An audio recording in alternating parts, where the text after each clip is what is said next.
जय हिंद दोस्तों, उम्मीद करता हूं आप सब बहुत अच्छे होंगे। साथियों, बुधवार का दिन स्टॉक मार्केट के लिए काफी उतार चढ़ाव भरा रहा, क्योंकि महाराष्ट्र में, झारखंड में, उत्तर प्रदेश में चुनाव हो रहा।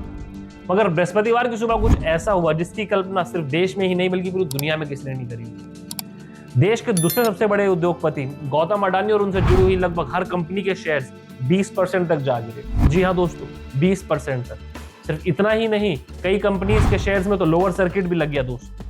और दोस्तों, जिसके चलते सिर्फ अडानी ग्रुप ही नहीं बल्कि उनके इन्वेस्टर्स का लगभग 5.5 लाख करोड़ रुपए का नुकसान हो गया है। साथियों, 2 साल के अंदर गौतम अडानी के लिए दूसरा ऐसा इंसिडेंट है जहां पर उनको इतनी बड़ी प्रॉब्लम को फेस करना पड़ रहा है। अभी लास्ट ईयर हिंडनबर्ग की रिपोर्ट आने के बाद में गौतम अडानी और उनसे जुड़ी हर कंपनी के शेयर्स क्रैश कर गए थे, जिसके बाद में उनको और उनके इन्वेस्टर्स को काफी बड़ा नुकसान हुआ। मगर उस क्रैश से उभरते हुए उन्होंने बड़ी तेजी से रिकवर किया और जो स्टॉक्स लॉस में थे उनको प्रॉफिट में ला करके अपने इन्वेस्टर्स को अच्छा पैसा कमा करके दिया। और दोस्तों, गौतम अडानी उस लॉस से रिकवर हुए ही थे कि आज एक ऐसा झटका लगा कि वह सभी के सभी स्टॉक्स दोबारा वहीं पहुंच गए जहां पर 1 साल पहले हिंडनबर्ग की रिपोर्ट आने के बाद में पहुंचे थे।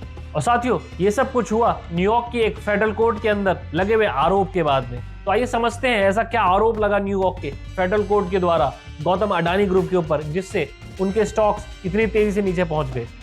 तो साथियों, अमेरिका के न्यूयॉर्क की फेडरल कोर्ट ने गौतम अडानी और उनके ग्रुप के ऊपर यह आरोप लगाया है कि अमेरिका के अंदर सोलर एनर्जी की डील्स को पाने के लिए गौतम अडानी और उनके ग्रुप ने गलत तरीका अपनाया है, गलत कागज दिखाए हैं। यहां तक कि उन्होंने ये आरोप भी लगा दिया है कि गौतम अडानी ने solar energy corporation of India के अधिकारियों को 2020 से 2024 के बीच में लगभग 2230 करोड़ रुपए की रिश्वत खिलाई ताकि अमेरिका के अंदर वह सोलर एनर्जी डील को पा सके। सिर्फ इतना ही नहीं बल्कि न्यूयॉर्क की फेडरल कोर्ट ने यह आरोप भी लगाया है कि अमेरिका की जो एज्योर पावर कंपनी है जिसके साथ गौतम अडानी डील कर रहे हैं, उनको किसी भी तरीके की कोई जानकारी नहीं दी गई थी इस रिश्वत को लेकर के।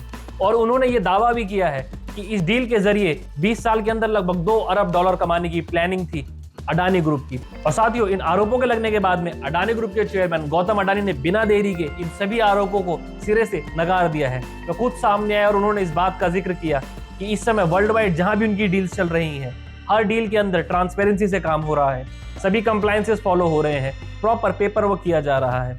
उनका सिर्फ यही कहना है कि ये इनको फ्रेम करने की एक साजिश है, क्योंकि लास्ट ईयर भी दोस्तों हिंडनबर्ग की एक फेक रिपोर्ट ने गौतम अडानी को काफी हद तक एक नुकसान पहुंचा दिया था।